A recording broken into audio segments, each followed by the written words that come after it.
Hi, today I am doing my January book haul. I've never done a book haul video before, but I figured I would start this year. So I think the way these things are going to work is I'm just going to show any books that I got this month and say whatever I want to say about them. I'll always include where I got the books from. So I guess we can begin now. So I got 10 books in the month of January. The first one is Feather and Flame by Olivia Blackburn. This is another one of the books in the Queen's Counsel series. I am currently reading Rebel Rose by Emma. I guess they all have different authors, but they're all part of the same overall series. So I'm currently reading this, close to done with it at the time of recording this. So by the time this video is up, I will probably have read this, but the review won't be out till probably sometime in February. So Rebel Rose is about Belle from Beauty and the Beast, and Feather and Flame is about Mulan. I know there was also one about Aurora from Sleeping Beauty and one about Jasmine from Aladdin. I don't know if there are going to be any others. This series is relatively new, just a few years old. I don't know if the books actually connect in any way or if they're all just separate stories and it doesn't really matter what order you read them in, but I believe Rebel Rose is the first one. So these stories are not exactly retellings of Disney princess stories, but they basically are stories of what takes place after the original story. At the bottom here it says the emperor is dead, now Mulan must lead China as the warrior empress, which is pretty similar to what Rebel Rose is about. It's about Belle needing to rise up to become queen once the French Revolution happens. I don't know if I will read the ones about Aurora or Jasmine, maybe. I think if they were to do one about Ariel, I would definitely want to read that one. So I got this one from Ollie's Bargain Outlet, and it's the only book on this list from there. The sticker is still on there.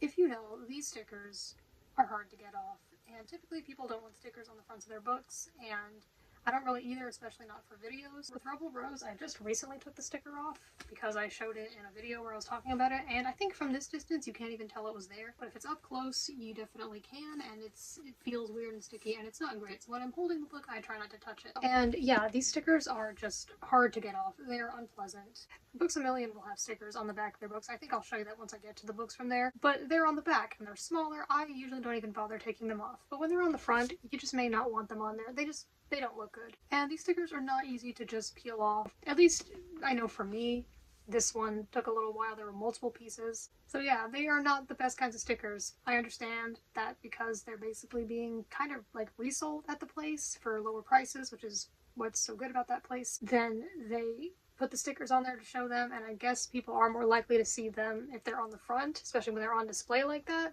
But typically you'll look at the back of a book to see the price anyway. Yeah, they're not the best quality stickers. This one wasn't on my TBR, but I saw it there and I was like, well, I already have Rebel Rose and I like Mulan enough, so I guess I'll just go ahead and get this one as well, especially because it's a low price. And I really enjoy looking at the book selection at Ollie's Bargain Outlet. That's the main thing I'm interested in there. They have some other things too. You can get some snacks for a lower price. Yeah, they have a pretty good book selection. I like looking there, and I've gotten a few books from there. I think this one is the first one I've actually read though, so that's interesting. I know that there are a lot of books based on Disney princesses or their retellings of those stories, so if you know of any other books similar to these, they don't necessarily gotta be continuations, just any sort of retelling or anything related, or maybe it's some companion novel that was created or whatever, and you know of some and you think they're good, please recommend them to me because I do quite like Disney and Disney princesses, so I think I would enjoy books like those. Though when it comes to stickers on books, I do think there are specific devices for getting stickers off books. I could definitely use one of those. I should get one sometime. Maybe that would make it a little easier. Next, we're going to go into the books I got from Books A Million. So this month I got 4 books from Books A Million, and first one is, well, actually the first two kind of go together. So I got the 2 Diary of a Wimpy Kid movie diaries by Jeff Kinney. So these are books that go over the creation of the Diary of a Wimpy Kid movies, and they have a bunch of fun colored photos and a bunch of fun behind the scenes facts and all that. This one goes over the first 3 movies. It's called How Greg Heffley Went Hollywood, and this one is about the movie The Long Haul from 2017, and I know that a lot of people didn't like that movie. I definitely think the first 3 are better, but I didn't hate this one. I watched it once and haven't watched it since, and that was a few years ago. I didn't watch it until a few years after it came out. I wasn't sure if I was ever going to. I heard so much hate for it, and I understand, but honestly, I think I might make a video about that someday. Probably not anytime soon, but I might just make a video on why I don't actually hate The Long Haul and how this book especially showed me that there was a lot of effort put into it. Now, just because there was effort put into it doesn't mean you have to like it, or even that it was good. But I can tell that the people who worked on it cared about it, and I just think that the way that some of the actors were treated by people on the internet was just too much. I actually have read both of these already, so I just wanted my own copies of them because I had borrowed them from the library. I think that reading them was really interesting. I'm really into behind the scenes stuff and all that, especially with the second one. It's called The Next Chapter, The Making of the Long Haul. I thought that it really showed me more about the movie. I believe, yeah, I read this after seeing the movie. It helped me have more appreciation for it. Anyway, so now I have all the mainline Diary of a Wimpy Kid books, and I have the 2 movie diaries, and now I have most of the books in the Wimpy Kid universe. I actually probably had a copy of this one as a kid, but it might have been an older version that just had information about the first 2 movies. I believe that they eventually updated it, and so now there's this one that has information about the first 3. So I myself wouldn't bother just getting the original one that didn't have information about all of them. But now I have it again because there are a lot of books that I had copies of as a kid that I no longer have. And it's cool to have them for the collection and also just to reference them if I ever want to. And I just think they're fun.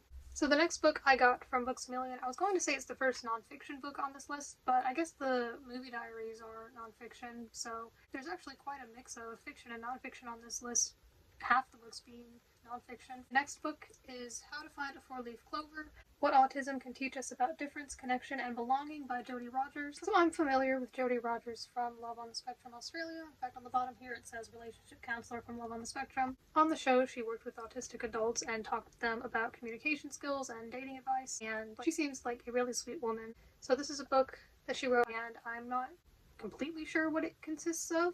Perhaps just her thoughts on the subject and probably experiences with it, and I think that it will be interesting. I guess now would be a good opportunity to show you that, yeah, as you can see, stickers here on the back, barely noticeable. I won't even bother taking it off. It's just there. Those stickers are fine. I always could learn a thing or two from them. So I'm pretty excited to read this. It might be a few months. We'll see. There are just a lot of books that I want to read, and I don't want to read too many at once. It might take a while. The last book that I got from Books A Million was Sell Out by Dan Ozzie, the subtitle being The Major Label Feeding Frenzy That Swept Punk, Emo, and Hardcore from 1994 to 2007. So I got this book because the author of this book helped Mark Hoppus from Blink-182 write his upcoming memoir, Fahrenheit 182, that's going to be released this April. And I heard that he had written this book, and it seems to be about a few different bands within that scene. It says them on the back. So it has, I believe there's like a chapter dedicated to each band, so it has information about Green Day, Jawbreaker, Jimmy Eat World, Blink-182, At the Drive-In, The Donnas, Thursday, The Distillers, My Chemical Romance, Rise Against, and Against Me. Some of those bands I am familiar with and really like. Some of them I've heard of but haven't heard much or any of. Some of them I'm not very familiar with at all, but I'll definitely read the whole thing when I get to it, and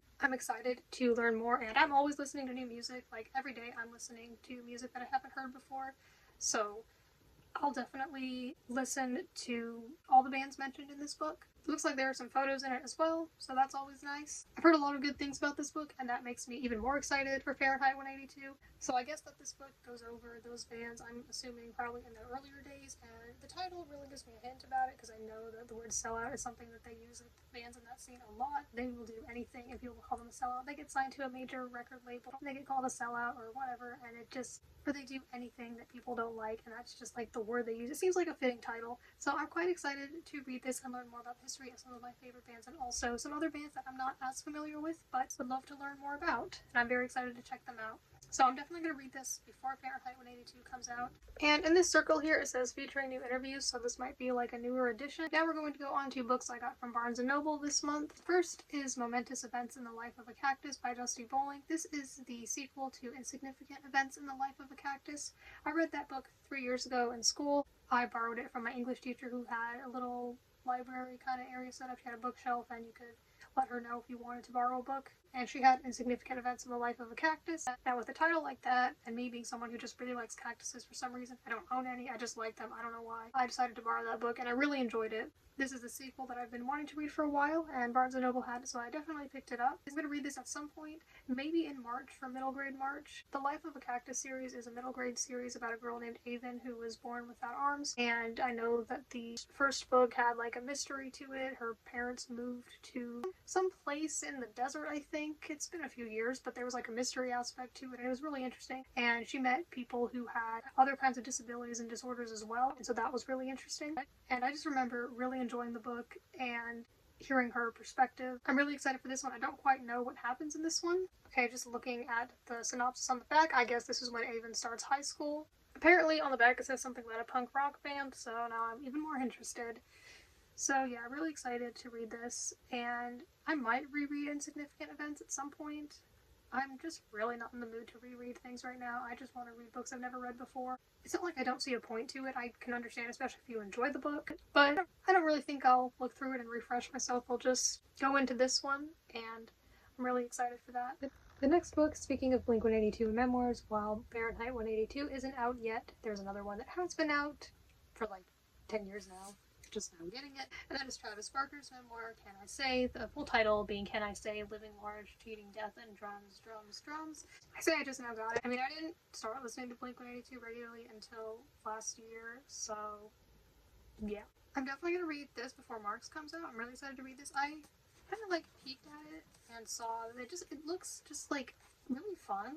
Like with the way that some of like the pages are designed. It's like it's got photos too, so that's really exciting. So I'm definitely looking forward to reading this. This is definitely going to be one of the books I read next. So yeah, I think that's all I have to say about this one, but it's probably going to enjoy it a lot.